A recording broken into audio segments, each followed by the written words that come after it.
Hello guys, good evening to all. कैसे हैं आप सब? आई होप सब लोग अच्छे होंगे। तो आज की इस वीडियो में हम पढ़ने वाले हैं जो हमारे यहाँ संविधान में महत्वपूर्ण अनुच्छेद हैं जो कि हम न्यूज़ में भी रहते हैं, उसके बारे में हम पढ़ेंगे। ठीक है, इम्पोर्टेंट आर्टिकल्स। ठीक, जो पहला इम्पोर्टेंट आर्टिकल है वो क्या है? आर्टिकल नंबर 1, जिसके बारे में बात की गई है। हमारे संविधान में लिखा गया है कि जो भारत है वो क्या है? राज्यों का संघ है। भारत राज्यों का संघ है। ठीक, इसके बारे में बात की गई है। और ये भी लिखा गया है कि और एक लैंग्वेज उसमें लिखी गई है। क्या लिखा गया? India, that is Bharat. ठीक है, इस पर भी बहुत ज्यादा डिबेट हुई थी। इसके लिए बहुत ज्यादा डिबेट हुई है, तब जाके ये स्टेटमेंट यहाँ पे जोड़ा गया है। ठीक है, तो वो सब अलग की बात है, कभी उसके बारे में खाली टाइम में बात किया जाएगा।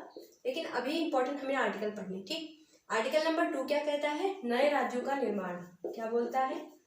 नए राज्यों का निर्माण।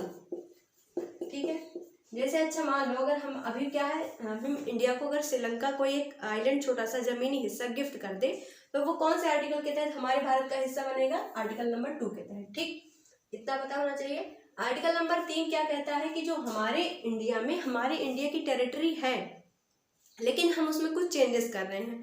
ठीक, मान लो हमने क्या किया, अभी देखो आंध्र प्रदेश से जो है तेलंगाना को अलग करके बनाया गया, तो क्या किया, वो भारत का ही हिस्सा था, लेकिन हमने क्या किया, उसमें चेंजेस किए।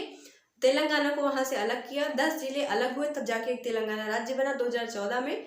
तब क्या हुआ कि ये आर्टिकल 3 के अंदर बात की गई कि जो भारत के हिस्से हैं उसमें हम चेंजेस कर रहे हैं। मान लो बॉर्डर हम उसका चेंज कर रहे हैं, 2 राज्यों को मर्ज करके एक राज्य बना रहे हैं, किसी एक राज्य से कुछ हिस्सा अलग करके नया राज्य बना रहे हैं।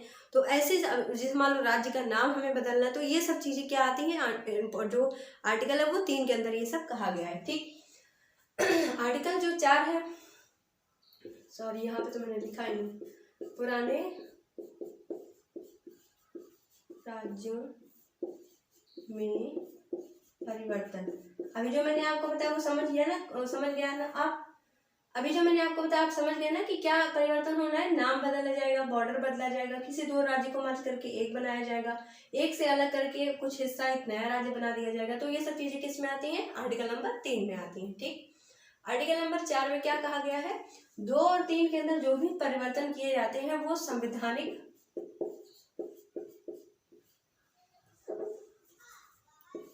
वो क्या होते हैं? कॉन्स्टिट्यूशन अमेंडमेंट होता है, संवैधानिक चेंजेस होते हैं, वो इसके अंतर्गत नहीं आते। मतलब जो आर्टिकल 368 होता है उसको इसके तहत 2 और 3 के अंदर जो भी चीजें हुई हैं वो कॉन्स्टिट्यूशन अमेंडमेंट एक्ट नहीं माना जाएगा। ठीक, आर्टिकल नंबर 5 क्या कहता है? नागरिकता के बारे में बात करता है। आर्टिकल नंबर 5 किस बारे में बात करता है? नागरिकता के बारे में। आर्टिकल नंबर 36 क्या कहता है? राज्यों की परिभाषा। क्या बताता है? राज्यों की परिभाषा। क्या बोलता है? राज्यों की परिभाषा। ठीक, आर्टिकल नंबर 39 क्या बोलता है?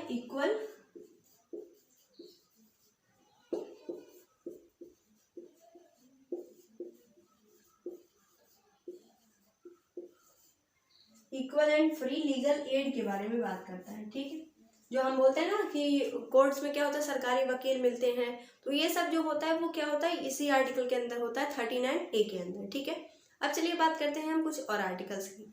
चलिए अब स्टार्ट करते हैं। नेक्स्ट जो हमारा है, इसको हम क्या बोलेंगे डिजिटली लैंग्वेज में? इसको हम स्लाइड बोलेंगे, है ना। नेक्स्ट स्लाइड आ गई। देखो नेक्स्ट स्लाइड में हमें क्या पढ़ना है? यहाँ पे लिखा हुआ है आर्टिकल नंबर 43B। अब ये जो है वो बात करता है किसके बारे में? Promotion of cooperative societies. किसके बारे में? Promotion of cooperative societies. Cooperative जो सोसाइटीज होती है उनके प्रमोशन की बात करता है कौन? Article number 43B। ठीक, आर्टिकल नंबर जो 40 होता है वो क्या बताता है? Uniform civil code. Uniform civil code को जारी करने वाला पहला राज्य कौन सा था? गोवा। और दूसरा राज्य कौन बना है? उत्तराखंड। ये अपडेटेड न्यूज है, याद रखना। आर्टिकल नंबर 44 क्या बोलता है? ग्राम panchayat, organisation of gram panchayat यानी कि विलेज पंचायत। ओके, और ये जो विलेज पंचायत है ये किसके सिद्धांत पर आधारित है? गांधीयन प्रिंसिपल पर आधारित है। किसके प्रिंसिपल पर है? ये गांधीयन। ठीक, आर्टिकल नंबर 48 क्या बताता है? Promotion of promotion of animal husbandry, agriculture and animal husbandry. ठीक है, यानी कि कृषि पर हमें क्या करना है, बढ़ावा देना है, प्रमोट करना है उसको। ठीक, आर्टिकल नंबर जो 50 है वो क्या बताता है, हमें जो जुडिशरी है उसको एग्जीक्यूटिव से अलग करता है।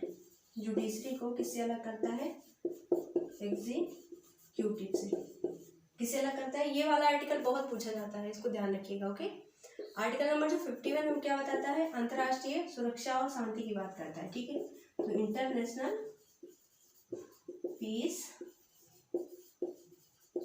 एंड सिक्योरिटी की बात कौन करता है, आर्टिकल नंबर 51। ये भी पूछा गया है बहुत बार। आर्टिकल नंबर 52 क्या कहता है, राष्ट्रपति। ठीक है, कि भारत का एक राष्ट्रपति होगा।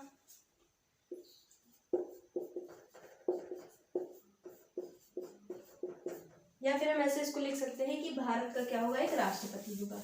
ठीक है, यहाँ पे मैं इसको लिख देती हूँ कि क्या होगा, ये भारत का एक राष्ट्रपति होगा। ठीक है, भारत का एक राष्ट्रपति होगा। अब एक चीज और याद रखिएगा, जो राष्ट्रपति होता है वो भारत का प्रथम नागरिक होता है। क्या होता है, भारत का प्रथम नागरिक कौन होता है, भारत का राष्ट्रपति। ठीक, इतनी चीजें हो गई। अब हम आते हैं नेक्स्ट स्लाइड पे। ओके, नेक्स्ट स्लाइड पे। सॉरी दोस्तों, एक चीज यहाँ पे गलत हो गई है। यहाँ पे जो ये दोनों स्टेटमेंट है एक दूसरे ऊपर नीचे हो गया। देखो, आर्टिकल जो 40 होता है वो बात करता है ग्राम पंचायत बनाने की, ग्राम पंचायत की स्थापना करने की। और जो आर्टिकल 44 होता है वो बात करता है यूसीसी की। पहला राज्य कौन है यूसीसी को अपने यहाँ पर लागू करने वाला, गोवा। और दूसरा कौन बनेगा हमें, उत्तराखंड। ठीक है, यहाँ पर ये चेंज कर लीजिएगा। चलिए अब देखते हैं नेक्स्ट जो आर्टिकल्स है वो कौन कौन से हैं। लिखा गया है क्या, आर्टिकल 53, जो कि क्या बताता है, एग्जीक्यूटिव पावर, प्रेसिडेंट की एग्जीक्यूटिव पावर्स को बताता है। कौन, आर्टिकल नंबर 53। 54 क्या बताता है, किसके बारे में, आर्टिकल जो 54 है वो क्या बताता है, इलेक्शन ऑफ प्रेसिडेंट, यानी कि जो राष्ट्रपति होता है उसका चुनाव, इलेक्शन ऑफ प्रेसिडेंट। आर्टिकल जो 55 है वो क्या बताता है, manner of election of president, election of president, मतलब कि जो राष्ट्रपति है उसका चुनाव किस तरीके से होना चाहिए वो कौन बताता है, आर्टिकल नंबर 55। ठीक, आर्टिकल नंबर 61 क्या बताता है, इम्पीचमेंट। क्या बताता है, इम्पीचमेंट, मतलब कि जो राष्ट्रपति है उसको उसके पद से किस तरह हटाया जाएगा। वो मतलब जो राष्ट्रपति होता है उसको उसके पद से अगर हटाना है तो ये कौन से संविधान, कौन से अनुच्छेद में लिखा गया है, आर्टिकल नंबर 61 में। 76 किसके बारे में बात करता है, अटॉर्नी जनरल ऑफ इंडिया के बारे में। ठीक, अब उसके बाद क्या है, आर्टिकल नंबर 79, जो कि किसके बारे में बताता है, संसद के बारे में। आर्टिकल नंबर जो 80 है वो क्या बताता है, राज्यसभा के बारे में। और 81 क्या बताता है, लोकसभा के बारे में। यहाँ पर एक चीज और ध्यान रखिएगा आप लोग कि जो भारत की जो संसद होती है वो 3 लोगों से मिलकर बनती है। संसद के लिए आर्टिकल 79 3 चीजों से मिलकर संसद बनती है, लोकसभा, राज्यसभा और कौन होता है, राष्ट्रपति होता है। ठीक, राष्ट्रपति के लिए आर्टिकल 52, राज्यसभा और लोकसभा के लिए 80 और 81। ठीक है, ये सिनेरियो आपको याद होना चाहिए। ठीक है, ये आपसे पूछा गया है पेपर में कि संसद किन किन से मिलकर बनती है। तो आपको पता है अब किससे मिलकर बनती है। संसद के लिए पहले तो अनुच्छेद होता है 79, किससे मिलकर बनती है, लोकसभा, राज्यसभा और राष्ट्रपति से। लोकसभा के लिए आर्टिकल 81, राज्यसभा के लिए 80 और राष्ट्रपति के लिए कौन सा आर्टिकल होता है, 52। तो आई होप आप लोग इतना समझ गए, बोर तो नहीं हो रहा है ना, बोर मत होना, आराम से इसको पढ़ना। थोड़ा आर्टिकल बोरिंग होता है पहले पढ़ने में, लेकिन अब एक बार समझ जाओगे ना तो पढ़ने में बहुत मजा आता है, इंटरेस्टिंग बहुत होता है। यहाँ तक हमने आर्टिकल डिस्कस कर लिए, कुछ ही 5 या 6 आर्टिकल और बच गए, उसको भी हम जल्दी से फटाफट निपटा लेते हैं। ठीक है, चलिए अब देखते हैं नेक्स्ट स्लाइड। ओके, क्या बोलेंगे, नेक्स्ट स्लाइड। देखिए, आर्टिकल नंबर जो 99 वो किसके बारे में बात करता है, शपथ के बारे में। अब शपथ किसकी, यहाँ पर जो संसद के सदस्य होते हैं, संसद के सदस्यों के द्वारा जो शपथ प्रक्रिया, मतलब संसद के सदस्यों को शपथ लेना है, ये कहाँ बताया गया है, आर्टिकल नंबर 99 में। आर्टिकल नंबर जो 100 है उसके बारे में यहाँ पर हम जानते हैं क्या इसमें लिखा गया है। देखिए, आर्टिकल नंबर जो 100 है वो बताता है किसके बारे में, वोटिंग इन हाउस। हाउस मतलब क्या, संसद। आर्टिकल नंबर 108 जो है वो क्या बताता है, लोकसभा और राज्यसभा की ज्वाइंट सिटिंग, मतलब कि संयुक्त बैठक। किसके लिए, लोकसभा और राज्यसभा के लिए, ठीक। आर्टिकल नंबर जो 110 है वो किसके बारे में बात करता है, मनी बिल के बारे में, ठीक। आर्टिकल नंबर जो 112 है वो क्या बताता है, annual financial statement. Annual financial statement क्या बोलता है, एनुअल फाइनेंशियल स्टेटमेंट, ठीक है।